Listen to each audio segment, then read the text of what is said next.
Ladies and gentlemen, please welcome to the ring, Nathan Hardy!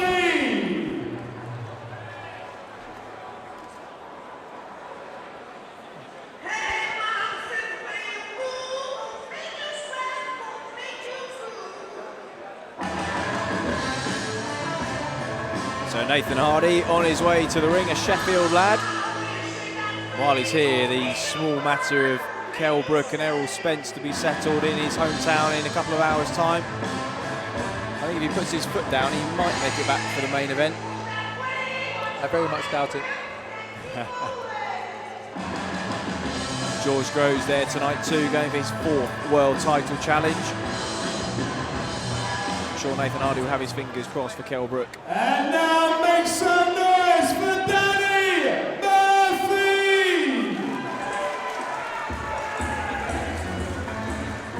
Danny Murphy, just 7 fights since turning pro in 2009, 4 wins and 3 defeats.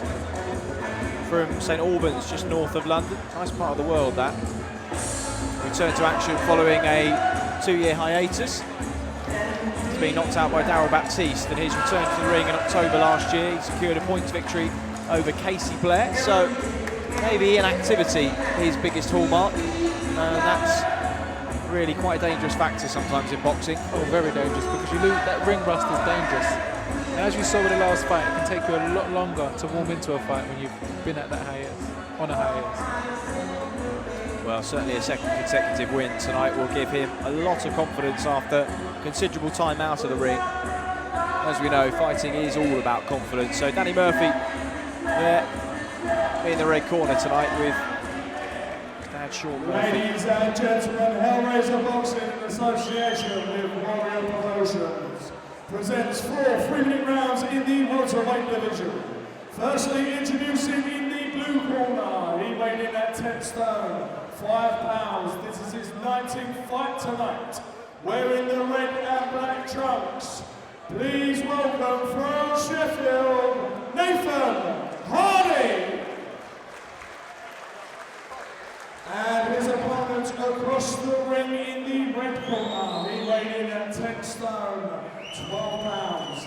His record consists of 7 fights, 4 wins, one of those wins coming by way of knockout, and 3 losses. Wearing the blue trunks, from Watford, Danny Murphy! The referee will now give his final instructions to both boxers.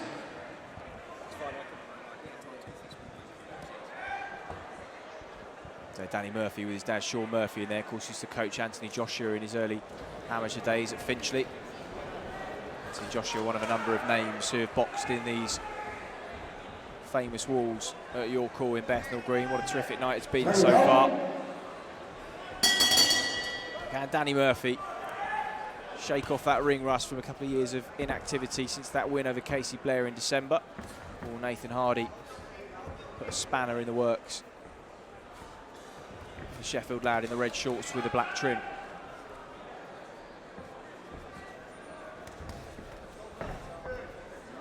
Nice high guard from Murphy.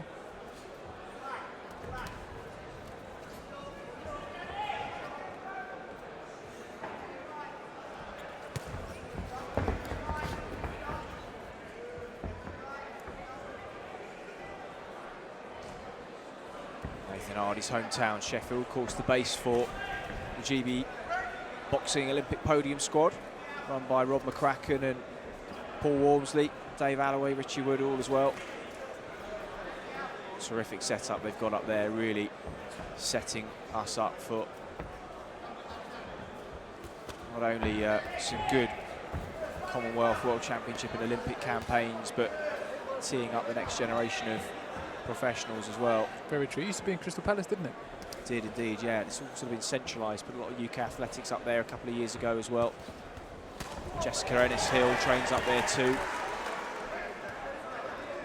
We'll start from Danny Murphy, just putting a bit of pressure on Nathan Hardy, going to the body well. And of course, the now unified heavyweight champion of the world, Anthony Joshua, is basing himself up there full-time under the tutelage of Rob McCracken. He's a bit of training down with Tony Sims in London when he's here, but more often than not, he's now based up in the Steel City. Very smart with the Olympians and people that are training to the peak of their fitness ability. And you've got all the fitness, everything you need there. So a very good base. Got some exceptional sparring in the likes of Joe Joyce and Fraser Clark in the last year or so. A couple of 6'6", sharp, strong Joe Joyce heavyweights. is a good friend of mine, actually. He did exceptionally well in Rio coming away, and I think many people, including myself here, feel that he's the rightful gold medalist from Rio, and I don't think it's too biased to say that, really. Just looking at the stats and the punch numbers, it was very, very hard to see how the decision went the other way, but nonetheless it did. And Joe Joyce is, well, another name that people are waiting with bated breath to hear who he'll sign with, when he'll sign. Exactly. I'm very much so interested. I'm sure he had plenty of offers on the table. He's a nice guy too, Joe Very Joyce. nice guy.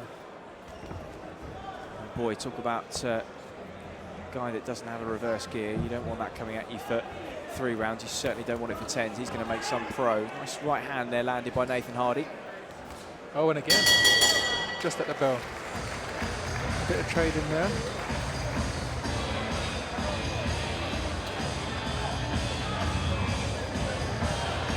Both men with little pockets of success in that opening round. Most definitely. Not a great deal to split them. It's 10 stone 10 limit. And they both look very comfortable. None of them look out of breath, so very good first round. Let's see how it opens up.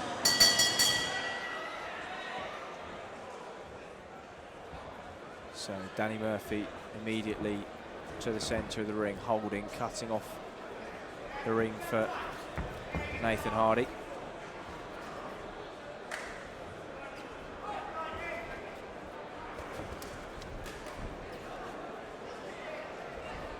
Lunging 1-2 there from Murphy.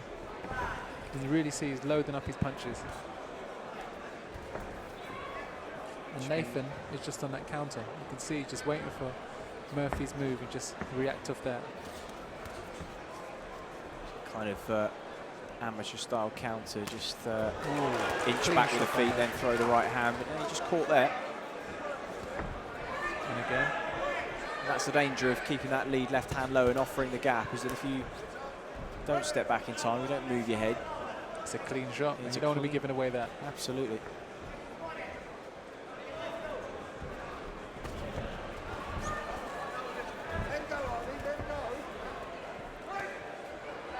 Again, Murphy bustling forward. Doesn't want to smother his work too much, though.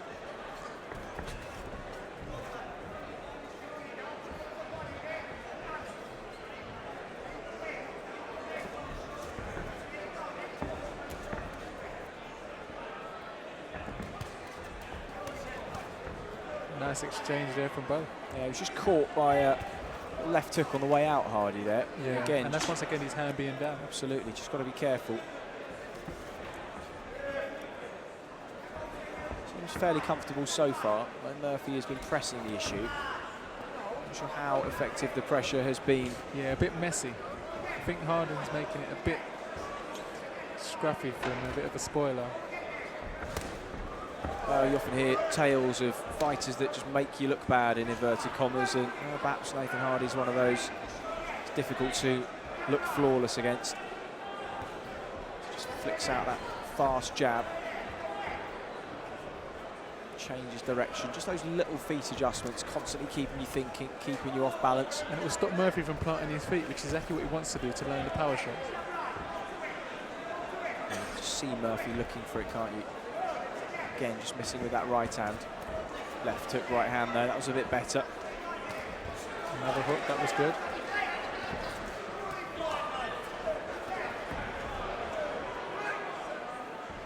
And we talked about ring rust earlier. I suppose one of the things that does take a while to find and adjust to, or perhaps just takes longer if you have been out of the ring for a considerable period of time, is your timing and your placement of shot.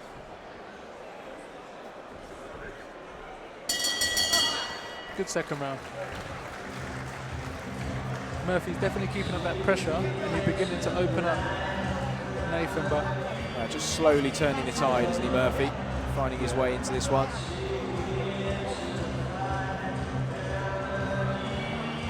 See Hardy there in the blue corner. Corner, 10 seconds. Second out, round 3.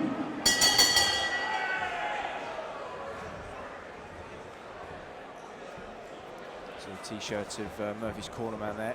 Hodbox, the Hoddesdon Boxing Gym. Jordan Reynolds, based there as well. Of course, he's another guy, good friend of mine. Sparred him a few times. Yeah, good guy. Very good. Very good. Very good. Technically improved a lot. Lost out to Ben Whittaker in the ABS. In the ABA finals. That's right. And both of them really the number 1 and 2 on the GB squad at middleweight.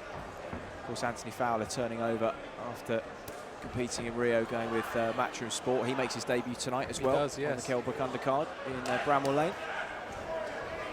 Not many harder workers than Anthony Fowler. He's had several really good tear-ups here at York Hall in the World Series. So a real depth of talent at middle in the country. And he's campaigning now at light middle, isn't he? He is indeed. Yeah, he made the limit at the weekend. Looked very, very lean. Yeah. I didn't quite know how he was going to do it, if I'm honest, because having seen him train over the last 2 or 3 years, I don't know how much more work he could have put in, but I guess it's just dietary adjustments and little tweaks over a long period of time, and he's got down just to... like he took a big shot there. He did, yeah. He's just reeling backwards momentarily, Murphy, as Hardy just starts to wing those shots in. And Murphy's got to be careful here, because he's being caught clean. 2 hooks, and the referee has waved it off. Oh, wow.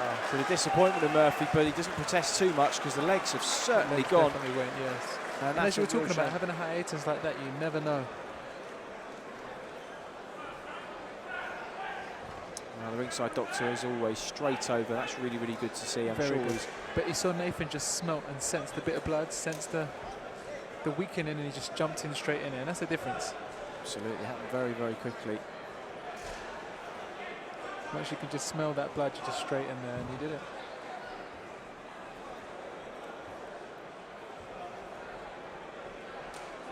Well, there we have it.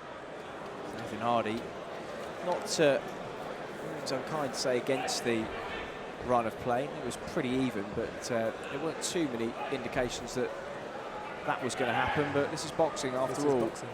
And this is what makes it such an amazing sport, because you can never put your money on one person, no matter what background they've had. A single punch can change a fight, and no one's exempt from a single punch. So we'll go to the announcer now for the formalities.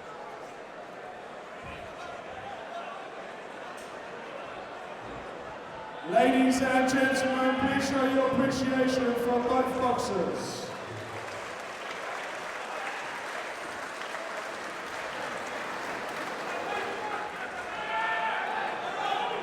After 1 minute and 26 seconds of round 3, the referee has stopped the contest, thinking Nathan Hardy was in no fit position to continue.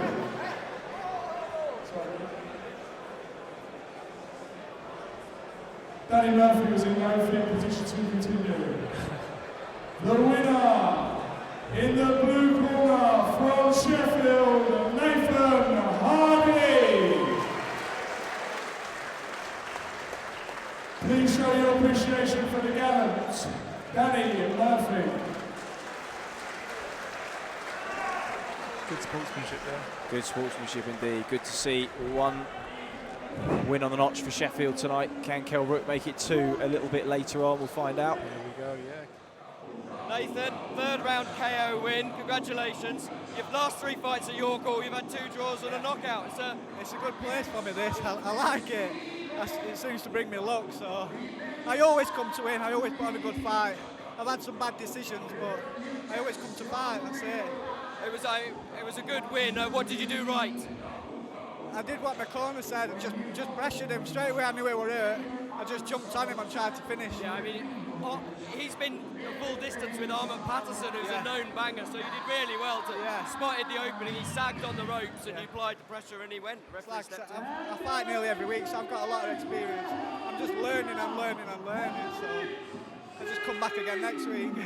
Are you back here next week? Not next week, I mean Scotland next week. Right. So Fair see enough. what happens. Well, congratulations Thank you on your very win. much. Thank you. See you soon.